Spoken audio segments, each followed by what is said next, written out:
અમદાવાદની ચૂંટણીમાં જોવા મળ્યા અનેક સ્થળે હોબાળા, હંગામા અને આક્ષેપો તેમજ તકરારના દ્રશ્યો અને ક્યાંક એવા પણ દ્રશ્યો જે ચૂંટણીમાં શોભે જ નહીં. અલગ અલગ તસવીરો અમે આપને બતાવી રહ્યા છીએ.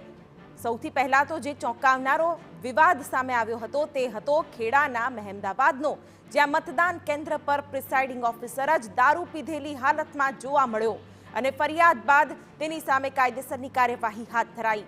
આવો જ વિવાદ હતો મહીસાગરના બાલાસિનોરનો, જ્યાં કોંગ્રેસના 2 ઉમેદવાર દારૂ સાથે ઝડપાયા. બંનેના વાહનમાંથી વિદેશી દારૂ મળ્યો, જેમને પોલીસે અટકાયત પણ કરી હતી.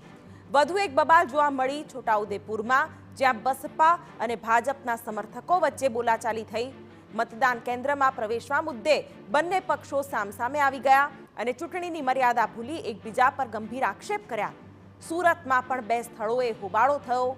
પહેલા કુંભારિયા વિસ્તારમાં સુડા આવાસમાં ભાજપના કાર્યકરો ખેસ પહેરીને આવતા કોંગ્રેસ અને આપના કાર્યકરો વચ્ચે માથાકૂટ થઈ અને પોલીસે મામલો થાળે પાડ્યો.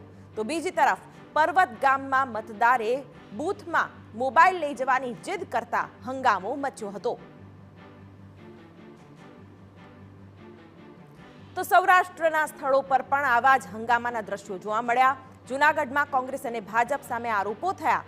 કોંગ્રેસના ઉમેદવારે આરોપ લગાવ્યો કે ભાજપે રાજકોટથી મહિલાઓ બોલાવી અને ગલીએ ગલીએ પ્રચાર કરાવ્યો.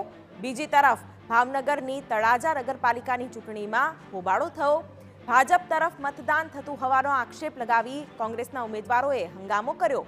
આક્ષેપોના મારા વચ્ચે કચ્છના રાપરમાં પણ એવા દ્રશ્યો જોવા મળ્યા, જ્યાં પૂર્વ ધારાસભ્યના પતિએ ધમકી આપી હોવાનો આક્ષેપ લગાવ્યો. જોકે આરોપોને નકારી દેવાયા. ચૂંટણી પંચમાં ફરિયાદ કરવા સુધી મામલો પહોંચ્યો. તો જામનગરના ધ્રોલ નગરપાલિકામાં પણ ધમકીને લઈને બબાલ થઈ.